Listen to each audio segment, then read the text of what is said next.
Welcome to State Insurance USA Cares podcast, where we celebrate the heart of our communities. Each episode, we highlight local charities and nonprofits who are bringing hope, help, and healing to those who need it most. Get ready to be inspired by the amazing stories of people making a difference, because together, we care. Well, welcome to the State Insurance Cares podcast. This is the charitable giving arm of State Insurance USA. I'm Gail Langner. Every day, there are children in our very young community facing challenges that most of us can hardly imagine. And yet, with the help and encouragement, those same children can thrive. Well, today's guest is Julie Lombardi. She's the executive director of Cape Coral for the Children, and they are dedicated to helping local students. So, Julie, thank you so much for being on the podcast today. Thank you, Gail.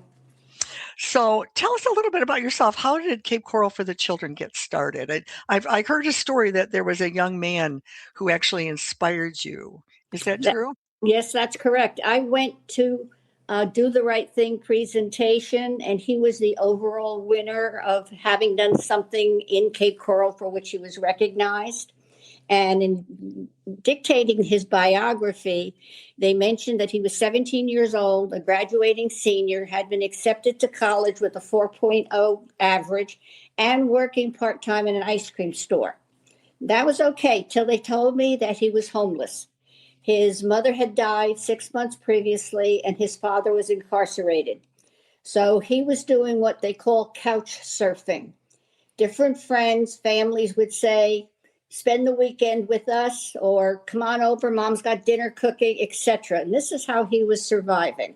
Wow. And needless to say, I'm a mother of 4 children and 3 stepchildren. So I'm sitting in the audience going, I'll bring them home with me. Right. What's one more, right? What's one more? Right. Which, of course, was not a reality. But in talking to people that I knew, we decided we were going to form a very off-the-cuff group, have luncheons once a month, and try and do things for children that reside in Cape Coral of similar hardships. Now, we didn't really get started until 2 years later when we were incorporated and did a formal board of directors. Mm-hmm. On the board of directors, there are 6 other women that sit with me. Each one has a specific title and a specific duty that they do. In particular, I have someone that is known as the Director of Project Liaison.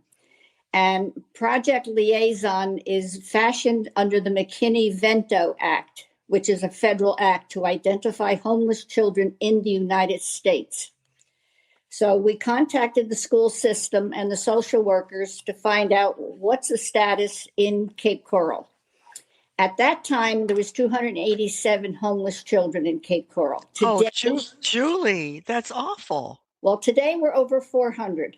Oh, my gracious. It's not getting any better, again, due to many, many economic reasons. Low-paying jobs, single family, rentals, cost of living in an apartment, never mind owning a home, or lack of availability, even though Habitat does a lot to get people into homes. Right. It's hardships. And we all know right now, price of food, price of gasoline, that just adds to the economic hardships. So how do you help them? What kind of things do you do? Well, that particular liaison, Project Liaison, we collect toiletry products because our wonderful teachers will come in early in the morning. Any child that's identified under McKinney-Vento or any child that shows they need it, will provide them with necessarily toiletry items to either go into the boys' room or the girls' room and clean up before school starts so they have dignity. They also send home toiletry products to the home because a lot of times, when you're buying food, do you choose, I hate to say this, toiletry products over the food or the rent, etc. Right. So we provide to the school systems toiletry products ranging from toothpaste, toothbrushes, deodorants. Schools also ask us for white towels, white washcloths, socks, underwear. Occasionally, we'll provide them with outfits if they tell us they need it and we can find it. Mhm. I have 139 on an email list that I use, and I stream that out and say, this is what we need. And at the next luncheon, the people will drop off products at my house, or just if they're in the area and they've got the Mhm. products, they'll drop them off. Mhm. And we'll just make sure that school gets them. Okay. So that you finding that is that the most often requested? Is that the greatest need, do you think? Um, I don't know that that's the greatest need. I don't know how I can define it into a greatest need, other than maybe if I was to divide the pie up and say toiletries is one avenue. Mm-hmm. School, when school is out in the summer, Oh, sure. we just put together, with the help of Incredible Bank, they gave us a $2,500 grant. We put together 57 care packages. And then we also put together for two particular schools, if you can imagine a van loaded with food for each school, because they have a pantry Okay. to give these children food during the school when the school's not in effect. Because Mhm. under McKinney-Vento, if they're identified as needing food during the school year, they get breakfast and lunch. But Mhm. it's when school's not in place. I Mhm. mean, I can say to you, my daughter is a teacher in Bethlehem, Pennsylvania, Oh, okay. and she keeps in her desk energy bars. And she said, Mhm. Mom, I know when the child comes and says, Miss, can I have an energy bar at the end of the day, meaning they're not having dinner and maybe they're taking something home for a sibling. Mhm. Yeah. So it's not just Cape Coral, it's across the United States. Of But course it is. we particularly pay attention to Cape Coral because that's our mission statement. Sure. And besides, I mean, it's amazing. I mean, it's one thing for somebody to just listen, but you're the one, I mean, you picked it up and went, no, we're doing something about it. So I love that. I came to your lunch and there were a lot of people in that room. About how many people are normally there that come to Well, the lunch and help? Well, luncheons, we normally average about 30 people, but we Mhm. also have a fashion show in October. In February, we do a bingo at Rusty's here in Cape Coral. Mhm. And again, it's bingo games, and we have raffle baskets. And from that, we hope to raise at least $4,000. Now, that all that money is earmarked to our scholarship program. So that's one more egg in the basket. Okay. This year, we gave out $23,000 in scholarships to children who, after having filled out the application and going through the scholarship committee, which again, I have a director that does that, Mhm. identifies children that have graduated from high school, are going to be going to a university or a technical school, and they need financial help. Again, Okay. it could be a single parent, it could be a family that has a terminal illness, low income. We just identify children who need the money the most. Mhm. Do you have Trying to think other things that we do. We have occasionally people will call me and say they've got cribs or carriages, strollers, etc. And we will make sure that that will get to another organization that we kind of partner with. My motto is, if you give it to me, I will find a home for it. I love that.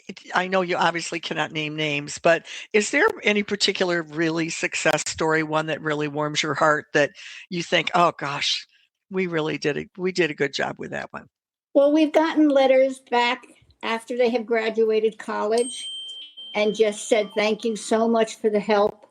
You made my college scholarship easier.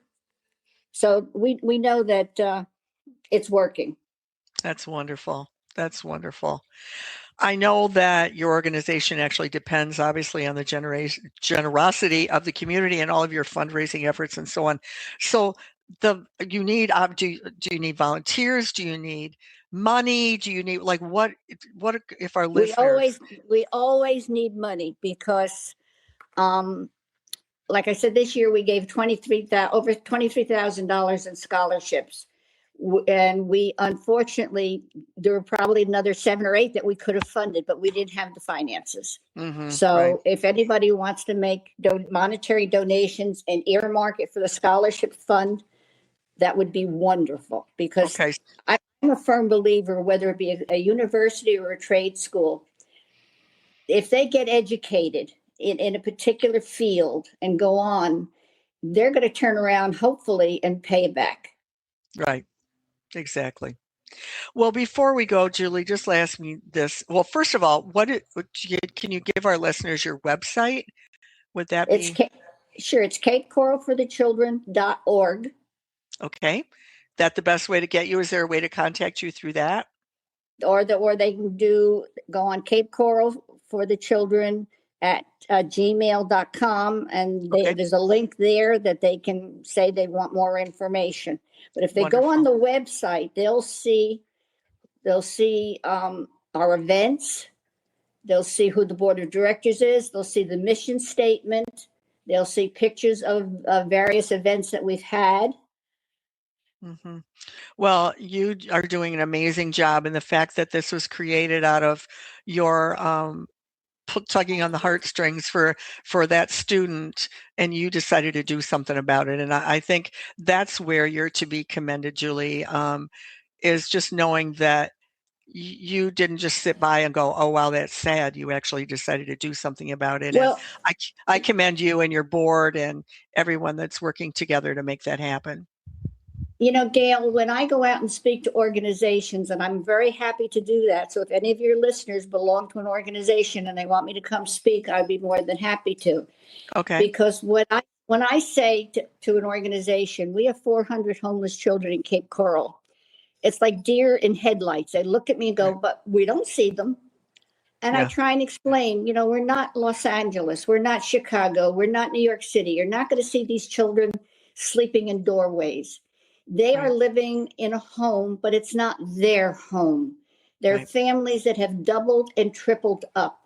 Can you imagine if your daughter or your son called you tomorrow and said, we've lost our house. We are coming to live with you. Now you've got a son or a daughter or both with 2 or 3 children. Right. What would that do to your family situation, and how difficult it is to get everybody into the bathroom in the morning, get washed up for work and school, feed them, make them comfortable, and give them the dignity that they're not living in their own home. Sure. Yeah. Well, incredible. Thank you, Julie, for taking the time to be with us today. It was an honor for us to give you a donation through State Insurance Cares, and we will see you again soon. I know that for sure. Obviously, you'll be attending. Hats off to you in November. Yes. I'm sure I sent you the save the date on that. So thank you again. Thank your board of directors and everything for all you're doing, and we'll see you again soon. Thank you, Gail, so much for giving us this opportunity. Absolutely. You have Thank a good you for day. joining us on State Insurance USA Cares. We hope today's story uplifted and inspired you. If you'd like to support or learn more about the incredible work happening in your community, visit stateinsuranceusa.com or call 239-567-9992. You can also visit CaboWaboGym.com. Until next time, be sure to let your sun shine and keep sharing good and positive vibes wherever the waves take you.